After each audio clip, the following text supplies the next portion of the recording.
दम भरते हैं कि वो सुथरी और साफ सरकार चलाते हैं, वो चुप्पी साध कर क्यों बैठे हैं? आज देश की जनता ये पूछ रही है कि प्रधानमंत्री ने देश की संसद में आश्वासन दिया था कि 100 दिन में महंगाई को कम करेंगे।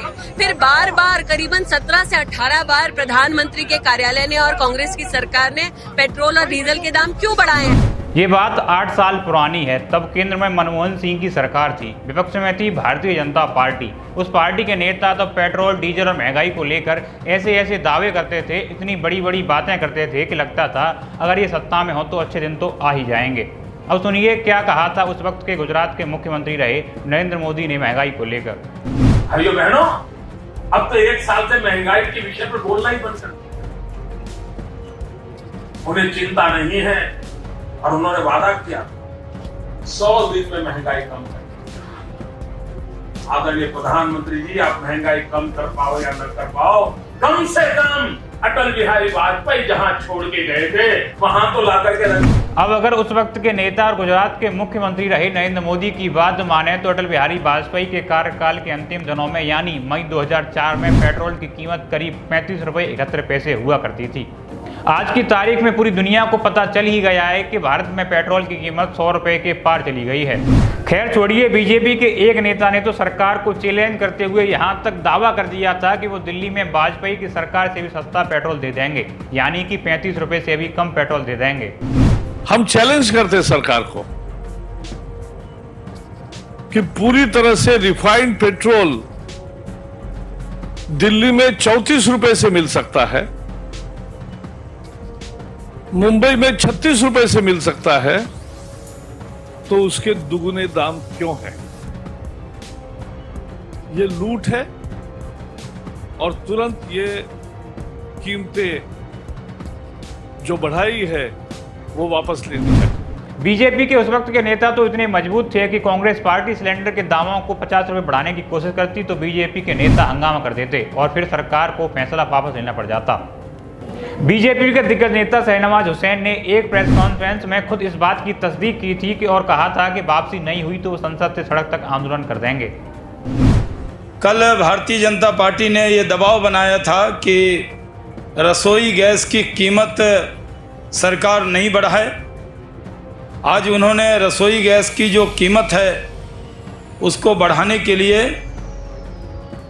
उनकी ग्रुप ऑफ मिनिस्टर्स की एम्पावर्ड जो मिनिस्टर्स की मीटिंग होनी थी उसको उन्होंने टाला है, लेकिन सरकार उसमें भी दाम बढ़ाने की योजना रखती है। भारतीय जनता पार्टी सरकार को आगाह करती है कि पहले ही रसोई गैस के दाम उन्होंने 50 रुपये बढ़ाए थे, अब रसोई गैस के दाम को वो नहीं बढ़ाएं। अगर उन्होंने रसोई गैस के दाम बढ़ाए तो इससे संसद से सड़क तक हम इस मुद्दे को उठाएंगे और सरकार को मजबूर करेंगे। रही बात गुजरात के उस वक्त के मुख्यमंत्री रहे नरेंद्र मोदी की, तो वे तो पेट्रोल और डीजल की कीमतों की बढ़ोतरी को सरकार की नाकामयाबी का जीता जागता सबूत मानते थे। का रिपोर्ट कार्ड के कुछ ही घंटों में उन्होंने देश में जिस प्रकार से पेट्रोल के दाम बढ़ा दिए, ये दिल्ली सरकार की शासन चलाने की नाकामयाबी का जीता जागता सबूत है। देश की जनता के अंदर भारी आक्रोश है और इसके कारण और भी चीजों पर बहुत बड़ा बोझ होने वाला है, सरकार पर भी बहुत बड़ा बोझ होने वाला है। मैं आशा करूंगा कि प्रधानमंत्री जी देश की स्थिति को गंभीरता से लें और पेट्रोल के दाम बढ़ाए हैं उसको वापस करें। अभी जिस एक्साइज ड्यूटी को बढ़ाने को लेकर लोग सरकार की आलोचना कर रहे हैं, विपक्ष आलोचना कर रहा है, ठीक ऐसी ही आलोचना 8 साल पहले बीजेपी किया करती थी और तब वह विपक्ष में हुआ करती थी। सुनिए उस वक्त क्या होता था। बीजेपी का आधिकारिक पक्ष जिसे मीडिया के सामने रखने के लिए आते थे बीजेपी के प्रवक्ता शहनवाज हुसैन। तेल के दाम बढ़ते हैं, पेट्रोल के दाम बढ़ते हैं, तो उससे सरकार दाम बढ़ाने के पर एक्साइज ड्यूटी में मुनाफा भी कमाती। तो दाम बढ़ाने के आड़ में आम आदमी पर जिस तरह का बोझ सरकार डाल रही है, इस सरकार को कोई नैतिक अधिकार नहीं है आम आदमी की बात करने का। बीजेपी कद्दावर नेता रहे राजनाथ सिंह ने तो यहां तक कहा था कि सरकार की इकोनॉमी पर ग्रिप ही कमजोर हो गई है। ऐसा लगता है कि कंट्री की इकोनॉमी पर इस गवर्नमेंट की जो एक पकड़ होनी चाहिए, एक ग्रिप होनी चाहिए, वो पूरी तरह से समाप्त हो गई है और जैसे लगता है कि हमारे देश की इकोनॉमी एकदम बिल्कुल डायरेक्शनलेस हो गई। अब आपको बीजेपी के नेताओं का बयान सुनकर ये तो लग रहा होगा कि काश केंद्र में भाजपा की सरकार होती तो स्थितियां दूसरी होती, लेकिन सपनों से जागी है, हकीकत में आई है। केंद्र में बीजेपी की सरकार है। 6 साल से भी ज्यादा का वक्त हो गया है बीजेपी का केंद्र में आई। नरेंद्र मोदी प्रधानमंत्री बन गए हैं, लेकिन तेल के दाम वाजपेयी सरकार वाले नहीं है, मनमोहन सिंह वाले भी नहीं है, पहली वाली मोदी सरकार वाले भी नहीं है, जिसमें कहते थे कि तेल के दाम कम हुए या नहीं हुए।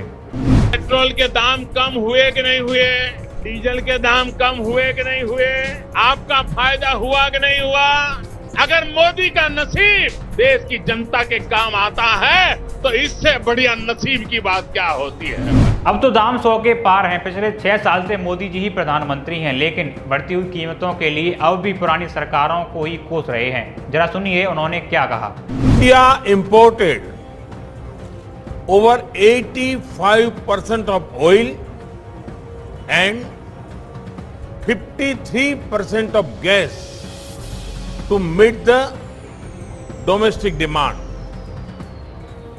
Can a diverse and talented nation like ours be so energy important dependent? I do not want to criticize anyone, but I want to say, had we focused on these subjects much earlier, our middle class would not be burdened. और यही बोलकर मोदी जी हमेशा दिल को जीत लेते हैं। वो सच तो बोलते हैं, लेकिन महाभारत के नरोवा कुंजरों जैसी बात कर देते हैं कि जो बात उनको सूट नहीं करती वो किसी को समझ ना आए, इसलिए वो बोली ही ना जाए। बाकी जाते जाते बीजेपी का ये पुराना पोस्टर देख लीजिए जो आपको स्क्रीन पर नजर आ रहा होगा, जो उसने 2014 के चुनाव से ठीक पहले बनवाया था। बहुत हुई डीजल और पेट्रोल पर महंगाई की मार, अब की बार मोदी सरकार। शुक्रिया, मैं हूं युगल शर्मा और आप देख रहे थे द खबर एक्सपर्ट शो।